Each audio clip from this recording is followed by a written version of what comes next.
Hello, everyone. Lord Hellespont V here, your favorite pseudo-intellectual. Since I'm so quick to sound off on Rolex's own service centers and how I would never trust them with a vintage watch, I just wanted to share with you quickly something that came across my desk, um, sent to me by that one viewer uh, whom I really cherish and who I'm lucky to have. And it is this beautiful big red Daytona that was put on an auction on eBay by Watchbox. Um, and you'll quickly see that it's presented in this unique Rolex box, which I was really intrigued to see.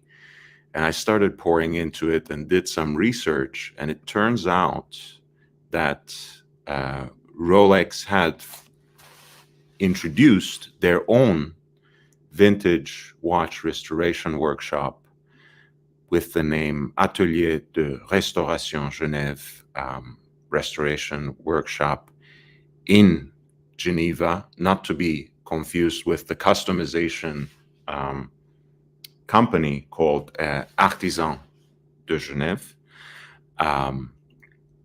And they actually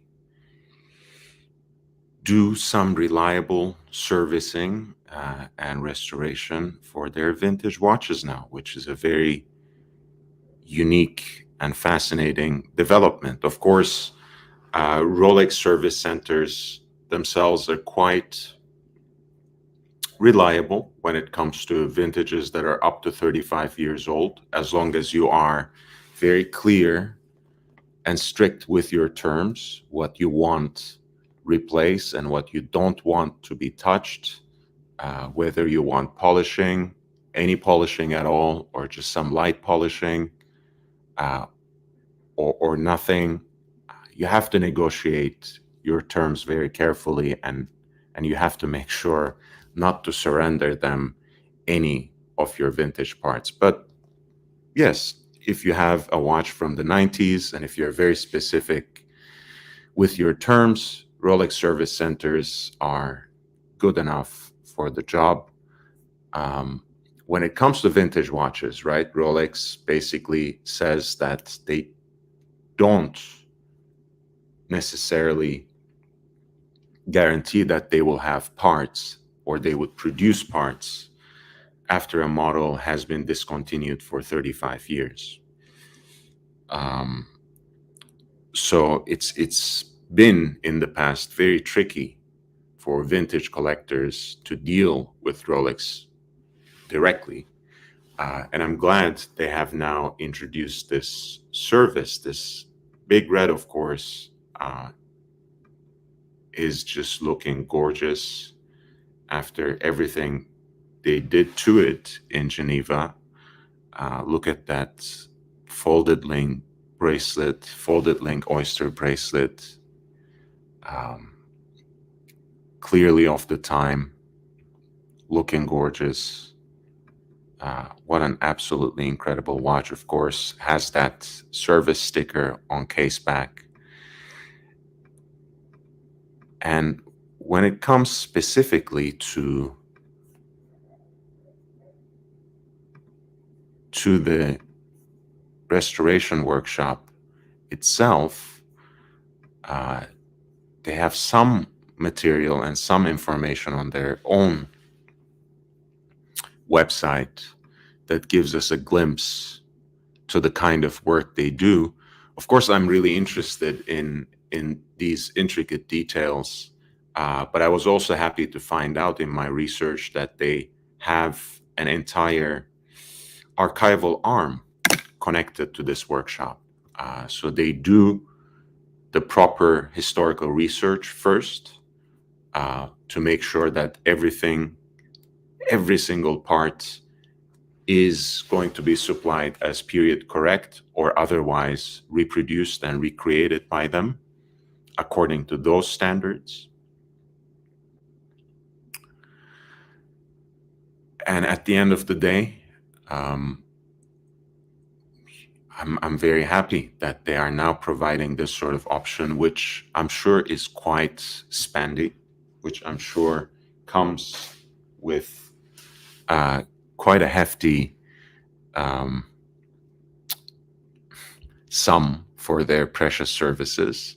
Nevertheless, for the kind of rare vintage models that you would like to be restored in the proper way, and that you would then, perhaps sell through one of these distinguished auction houses, what better guarantee and what better legitimacy and what better sort of um, aura that you can present with your vintage watch. Again, it even pains me to think of people getting rid of or having to get rid of their vintage watches, but I'm sure at that level, we're not really talking about the pain of parting, but just the next grade of investment where that money, where those earnings would be folded into. Mr. Sky Dweller, hello, nice to see you. That watch boy, great supporter of mine. I appreciate both of you. So I'm gonna take a closer peek at these steps that they take in restoring vintage watches in their own workshop, in their own atelier.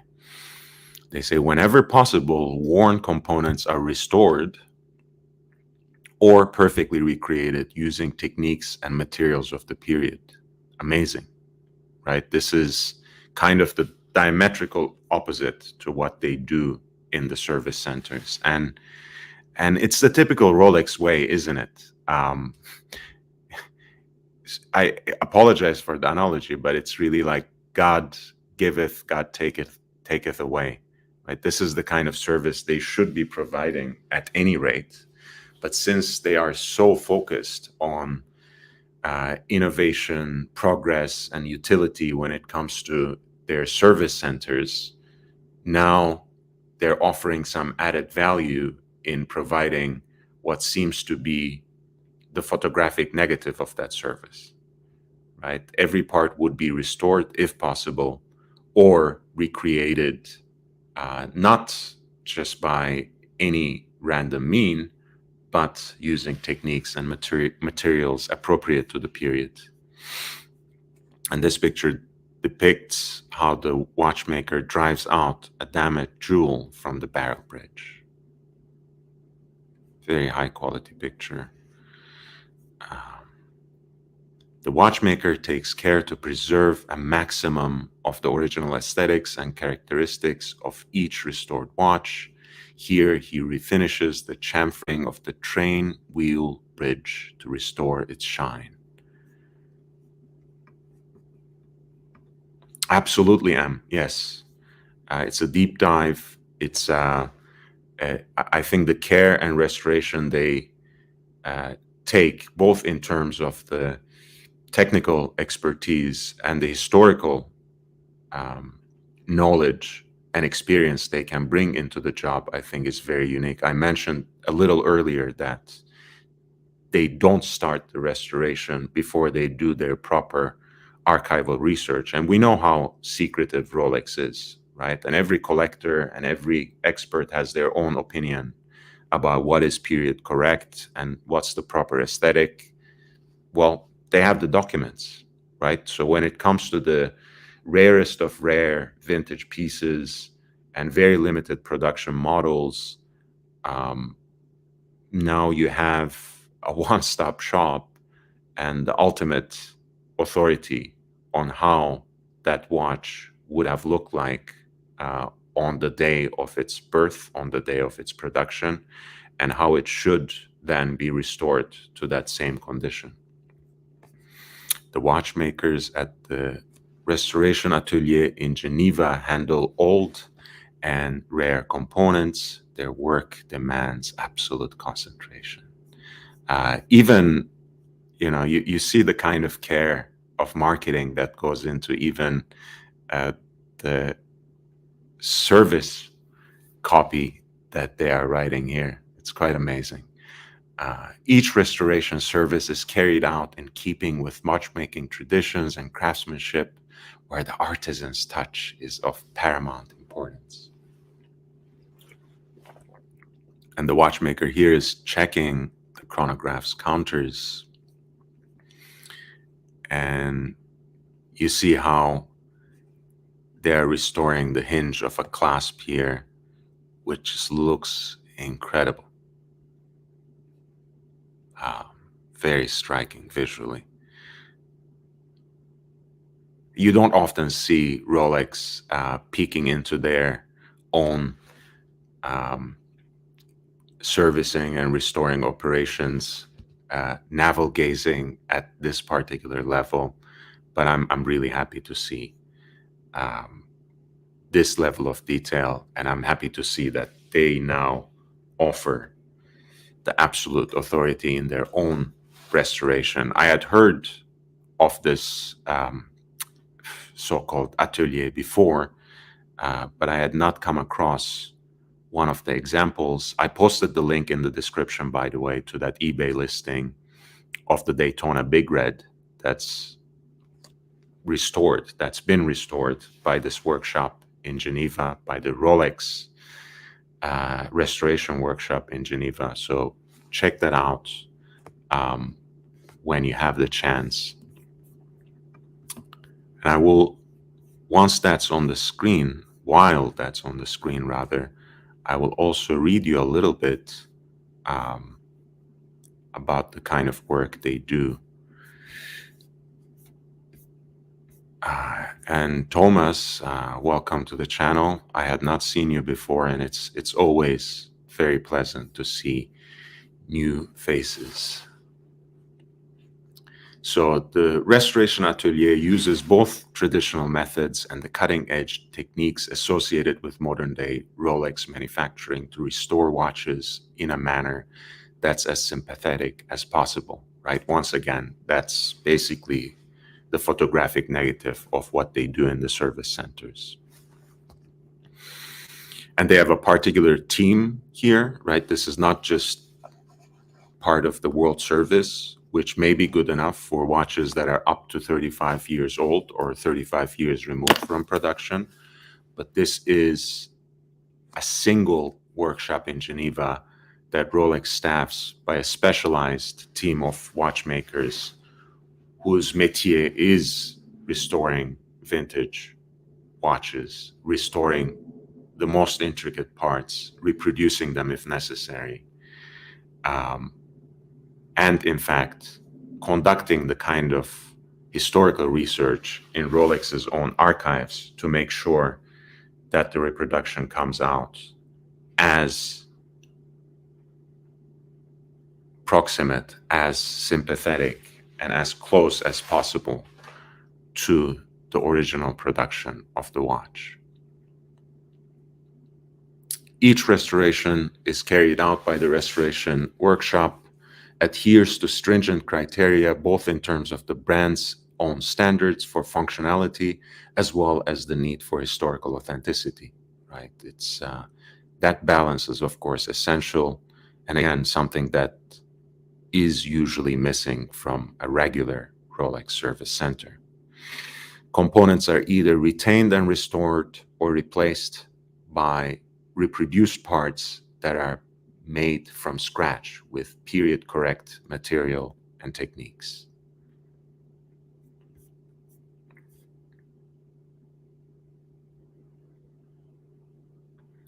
Right, and the same kind of care, of course, that is taken with the movement is also shown to the bracelet, to the clasp, to the case, to the dial. Absolutely beautiful. And of course, once fully restored, to go back to that page again, I will do that at the very end. The vintage Rolex is returned to the owner in a special presentation box, along with a personalized booklet that details the steps taken during the restoration. Right, that's really incredible. Um, and that's why usually a lot of the vintage enthusiasts prefer to deal with a local trusted watchmaker, a trusted uh, watchmaker that they can deal with face to face, right? Because you know who is working on your watch, you know the level of expertise. They can walk you through each and every step. And to see that kind of care reflected at the corporate level, even though it's a very specialized service and I'm sure very costly indeed, is really reassuring. And to be honest, um, in an important way, really strengthens my belief in this brand, my trust in the company, because I was always felt I always felt a little forlorn, honestly, by the lack of care I perceived on the side, on the part of Rolex in terms of how they approach their own vintage wristwatches. But I think things are actually changing slowly but surely. And this was just a great piece of news for me, especially in finally seeing a watch, a very iconic model, a Daytona Big Red, restored by them according to their standards. You see, uh, it's not restored in a way that makes the watch look like it is just produced in year 2022, but with a pre-ceramic bezel, right? It looks like a proper vintage watch, as if it were a new old stock from the period. Stunning.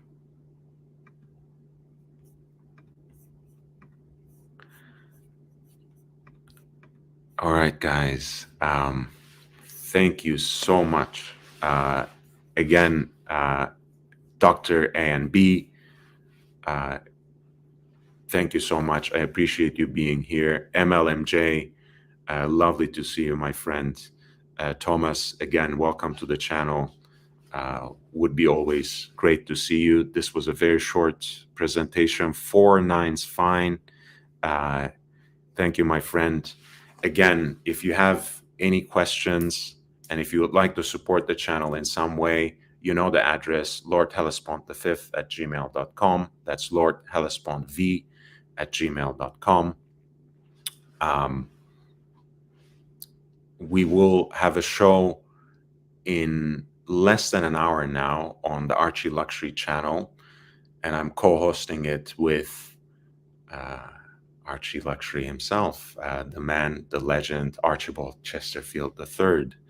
And it's going to be our first show together, so I would really appreciate it if you would check it out. And it's going to lead directly into the daily live stream as well. Thank you again. This has been a very short presentation.